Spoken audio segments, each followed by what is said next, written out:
Пионера на суперлативи, последния останал рицар, професор Юлиан Вучков.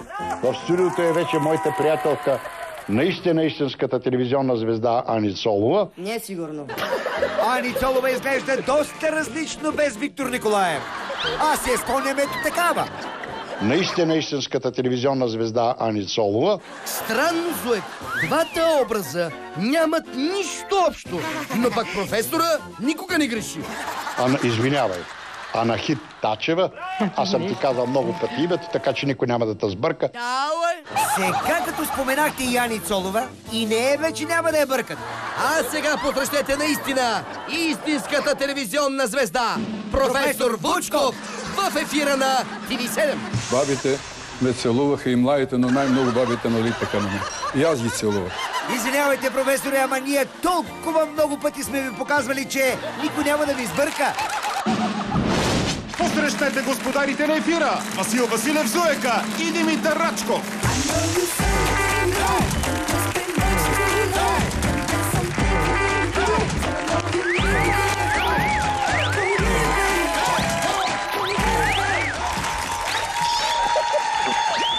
Здравейте, скъпи приятели! Започваме с първата новина. Европейския съюз отмени 9-месечна забрана за внос на манго от Индия. Василев, работа е ясна. От Брюксел ползват двоен стандарт. Значи, манго от Индия може, а манго от България не може. Не е честно. Не е честно. Не е честно. Нашето манго застоява. Нашето манго е най-хубаво. И застоява наблюденият за агента Държавна сигурност Любо Ганев, този нисичък човек, отрече да е бил сътрудник на тайните служби. Аз, Рашко, съм склонен да му вярвам. Така ли? Не за друга, защото с тия габарити, на кого изобщо може да му хрумне идеята да вербува Любо Ганев и то за таен агент? Каква тайна може да има това чудовище? Социалното министерство планира да вземе мерки срещу родители, които се издържат, разбираш ли, от детски надбавки. Като разбрали това, ромите скочили и казали: какви мерки, бе? Какви мерки? Не им ли стига, че вместо надбавки за големи ни дава детски? Какви мерки? Се оплачим в Хага и в Брюксел. Да дават надбавки, да. Брюксел за манго е двоен стандарт. Да, а сега е време за танца, който радва малки и големи. Аплодисменти за нашите дроинки! Дики, Ками и Пепи!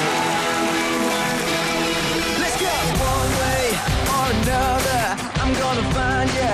I'm gonna get you, get you, get you, get you one way or another. I'm gonna win ya. I'll get you, I'll get you. I'll follow your bus downtown.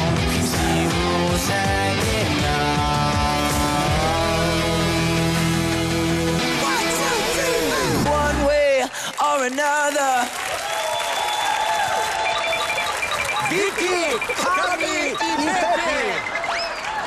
С трите пудела! Макар и с закъснение, лекуват лошото настроение. Айде, пак ги подкара.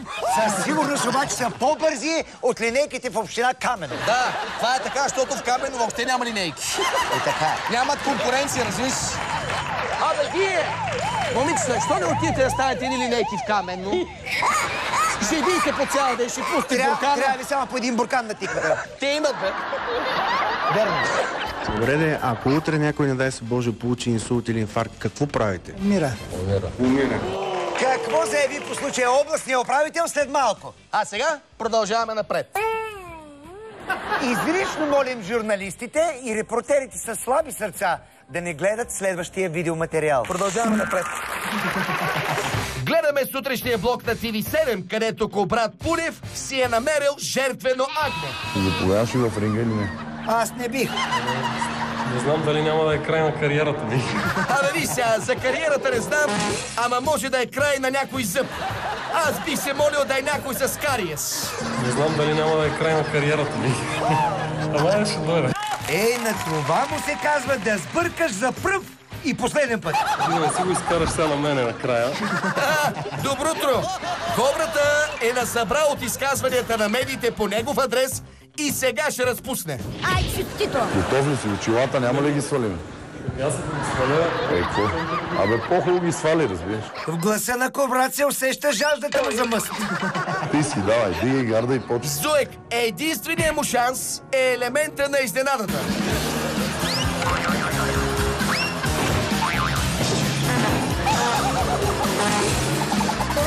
Абе, не изненада много, ама поне е още жив. Не е сигурно.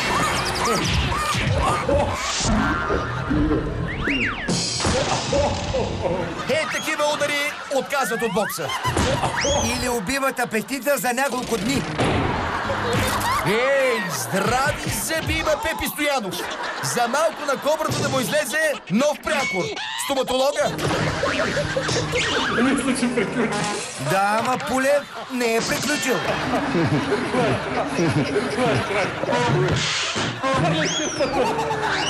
Кърпа на мен. Стига толкова. Айде бе, давай бе, няма как стига толкова? Трябваше да издържи поне 5 рунда. Не е като новините, нали? Не. По всичко личи, че Кобрата е продължил напред. Сега остава само да се надяваме, че всичките му следващи опоненти ще са с възможностите на Петър Стоянов.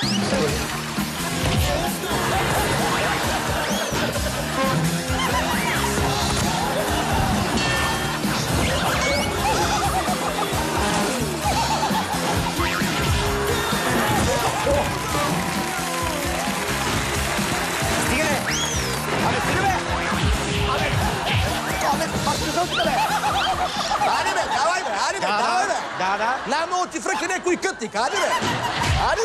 Не е като да водиш господари бе. Камо ли бе, айде бе. Аз не съм загрел и ще ти покажа кой е шампиона. Загревай бе. Защото оставяме в TV7, па там е такъв студ, айде бе. Така ли? Аз се чудя защо си търси дреновуден пингвин за Кобра. Полиция! Айде бе. Гледаме сутрешния блок на TV7. Добро утро, България! Вие сте със сутрешния блок на TV7. Зоек, като гледам как Косьо Филипов се е накачулил, утрото, освен добро, ще да е доста студено. Вие сте със сутрешния блок на TV7, петък, 9 януари. Аз съм Костадин Филипов. Виждате мен, виждате Марио, виждате Яна в дебелите ни зимни връхни дрехи, тъй като студовете навън не пожалиха и студиото ни. Че вие в студиото ли сте, бе, Косьо? Аз мислих, че предавате директно от връх Мусала. Тук е изключително студено, а и климатиците са спрели. Ето какво е обяснението за това ескимоско прет-а-порте в студиото на TV7, която днес е TV-7. След малко само Яна ще каже какви са температурите навън. Навън не знам, но вътре явно е фризер. По-добре Яна да каже каква е прогнозата за студиото. Преобладаващите стойности в момента са от минус 13 до минус 9 градуса. В TV7 не пазят студа само за себе си. Поканили са си и гости. В студиото вече е адвокат Константин Симеонов. Здравейте, адвокат Симеонов. Здравейте. Да ви се извиня, че е толкова студено. Извини се, защото адвокат пипнели пневмония, наказанието е от 1 до 5. Здравейте, адвокат Симеонов. Здравейте. Да ви се извиня, че е толкова студено в студиото. Топло е във вашето студио. Топло е, нали? Топло е. Малко по-топло от температурите навън, тъй като климатиците явно има проблем с тях от вчера. Само от вчера ли има проблем? Странно, че то КТБ-то фалира преди няколко месеца. Да, бе, интересна закономерност. TV7 започна да става студено точно когато искат да вкарат Цветан Василев на топло. Малко по-късно, Косьо Филипов като че ли се позгря и махна ескимоската качулка. В студиото вече по темата, за да си говорим с журналистите Стояна Георгиева и Петко Георгиев. Здравейте и добре дошли. Здравей! Сега са добре дошли, ама след малко ще са добре замръзнали. И на вас извинения за ниските градуси тук в студиото. Такава е ситуацията. От толкова много извинения, Косьо взе се стопля. Който започва вече да се постопля. След малко сваля мякето и ще посрещна следващия ми гост. Васко Милойков. Така, Косьо! Топлото е за женички! От студ умри звезда бъди!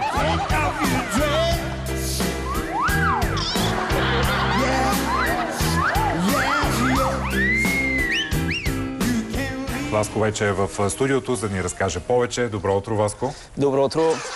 Зоек, като го гледам Васко по тая тенищица, си мисля, че или е морж, или иска да стане такъв. Аз свалих якето вече, защото леко се позгрява в студиото, но виждам, че ти трепериш.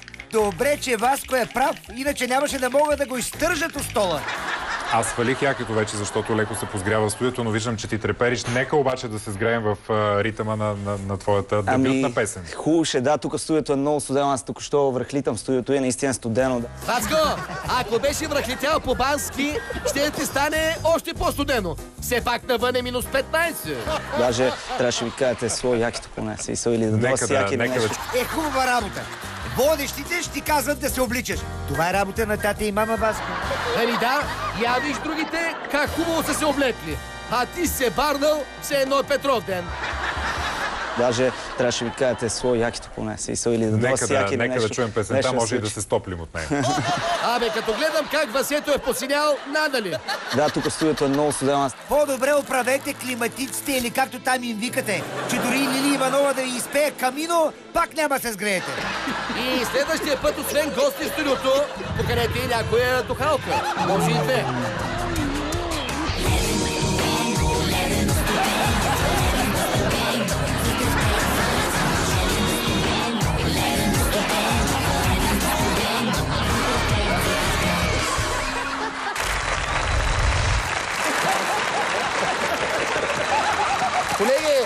Колеги, моля ви се, бе, какви са тия условия на труд? Дори пингвин, добро здраве, би хванал пневмония в това студио. Към процент се обръщам, моля ви се, бе. Пингвините на полюса имат по-голям шанс да получат медицинска помощ, отколкото жителите на град Камено, край Бургас. Скъпи приятели, в петък ви показваме как хората... Извинявайте, защото ми забърза долу весело. Скъпи приятели, в петък ви показваме как хората са принудени сами да се оправят в случай на спешна нужда. Вижте развитието по нелепен казус от репортера ни Стойчо Иванов. Ей, студено, само адреналинките са отдолу по късигаши, защото те има дебел косъм. Ама се студял. Личните лекари в град Камено са буквално свързани ръце при спешни случаи, защото нито имат център за неотложна помощ, нито линейка, която бързо да закара болния до Бургас. Стоите тук пред кабинета, болни ли сте? Болни. Какво, грип? Разни болести има. А при спешни случаи какво правите? Нямате линейка, разбрах. Нямаме линейка, нямаме пари, нямаме работа, не сме осигурени, трудно върви живота. Добре де, ако утре някой, не дай се Боже, получи инсулт или инфаркт, какво правите? Умира. Умира. Обаждате се на 112, чакате линейката, докато дойде и това е. Умира. Разбрах, че сте направили една подписка и сте изпратили до Министерството на здравеопазването. Колко души се включиха в тази подписка? Имаме събрани над 3000 подписа. Тези подписи, както е реда, ги внесахме в областна управа и съответно областна управа го внесе в Министерството, след което получихме след известно време отговор от Министерството, където който се казва какво? Съвсем накратко казаха, че смъртните случаи и спешните случаи по принцип в нашата община са толкова малко, че няма смисъл да откриват местен център за спешна неотложна медицинска. Добре, това не е ли абсурдно? Какво означава, че трябва да се вдигне смъртността в община Камено, хората да започнат да мрат повечко, за да може да се отпусне линейка? То така излиза в крайна сметка. Абсолютно така излиза, за съжаление. Ето е логиката на чиновниците от София. Значи вие в Камено, само ако започнете да ползвате по-често катафалката, тогава ще ви отпуснем линейка. Доктор Димитрова, в хубава поликлиника пък нямате линейки. Защо така? Ами нямаме, защото дълги години държавата просто е неглижирала здравеопазването в нашата община.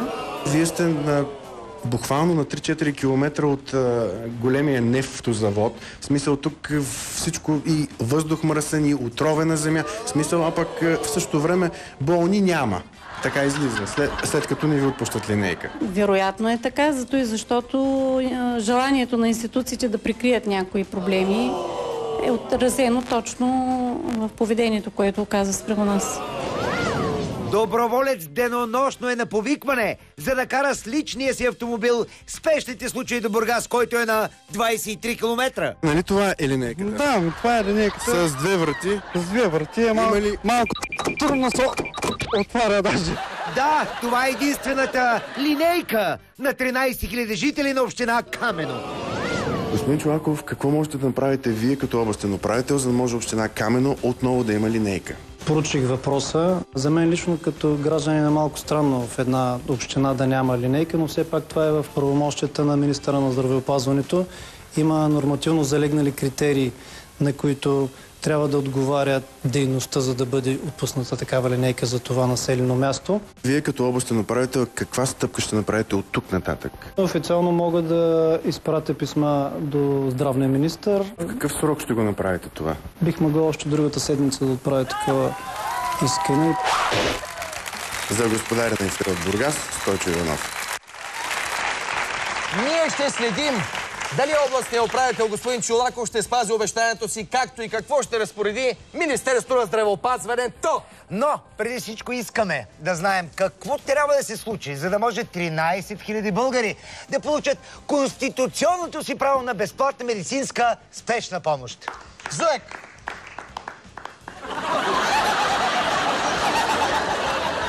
Както виждаме, за едни пътят към спасението освен с препятствия, а за други пътят към вкъщи минава през двора на комшията, да ти кажа аз. Ако изобщо има път, да ти кажа аз. Да, и ти си прав за първи път. Здравейте, скъпи приятели, Густо ми е Велков. Преди известно време ви показахме как десетки семейства от Пловдив могат да останат без достъп до техните домове. Да си припомним накратко. Проблема започна през 1999 година, когато този път беше върнат от поземлена комисия Пловдив Първенец като земеделска земя. Новия собственик затвори пътя, изгради ето тази стена и ние останахме в капан. Този път, на който се намираме в момента, е единствената връзка на един квартал, който има около 25 или 30 къщи с хора, които постоянно живеят тук. Касае се за 72 метра. От тук до главния път, на който има и транспорт, има и всичко. Тук на тази снимка показваме един от съседите, когато неговата съпруга получи хипертонична криза и линейката нямаше как да мине, със собствената си кола, с риск за живота си, се блъсна в бетонната ограда, за да се отвори проход и да може съпругата му да получи медицинска помощ. А сега общината ни предлага 2 км обход, който минава при скалните ниви на землището на квартал Прослав. Да минем 2 км, за да излезем пак тук. Това е абсурдно. Истината е, че по кадастралните карти този път не излиза никъде. И вероятно поземлена комисия, която работи изцяло на кадастрални карти, е върнала имота в реални граници. Собствениците на съседния имот временно преотстъпват част от земята си, за да могат хората все пак да стигат до домовете си. Следва да направим по административен път да издадем заповед за временен достъп. При всички положения до 2 месеца ние ще издадем тази заповед за временно преминаване, но дали ще бъде тя обжалвана или не можем да кажем. Скъпи приятели, сега сме отново тук, за да проверим какво се случва с този проблем. Пътя към този момент е отворен. Разбира се, това е благодарение на фирмата, собственик на този имот, който на добра воля пуска гражданите да минават, за което, разбира се, ние от общината им благодарим. Това, което направи община Пловдив район Западен, издадахме такива заповеди за временно преминаване през съседните имоти и така с стъпки лека по лека вървим към решаване на въпроса. Крайното решение на въпроса трябва да се изготви кадастрален план, улична регулация. Господин Велков, трябва да ви кажа, че все повече и повече всички, които живеем тук, имаме надежда, че нещата в крайна сметка ще тръгнат. Ние също поддържаме мнението тук на целия квартал и благодарим на господаря на ефира, защото виждаме, че винаги се отзовават и нещата винаги стигат до края. За сега пътя, който е зад мен, остава отворен. Ние ще продължим да следим темата и да ви информираме за това какво се случва тук с жителите на този квартал. За господаря на ефира от Пловдив, Густо ми е Велков. Радваме се, че след нашата намеса общината и въпросното предприятие са намерили временно решение. И очакваме временното решение да не се превърне в постоянно. Ние ще следим случая. Абсолютно. А сега е време за рубриката ни на reaci.com.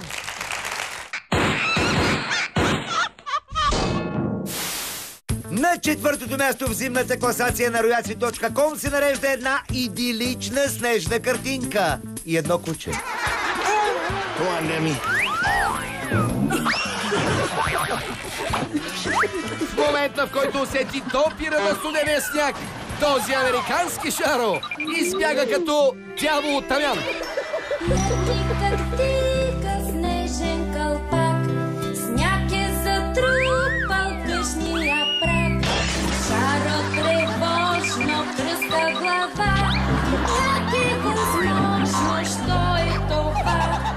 пък си мисля, че на Шаро му хареса и просто се връща да си вземе играчка. He still wants to play ball.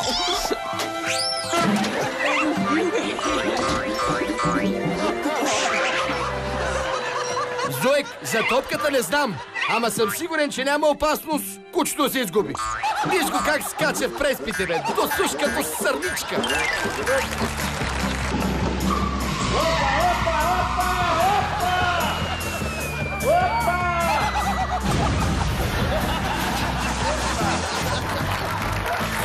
Опа! Ама след малко, защото е време за нашата опесачена реклама. Опа!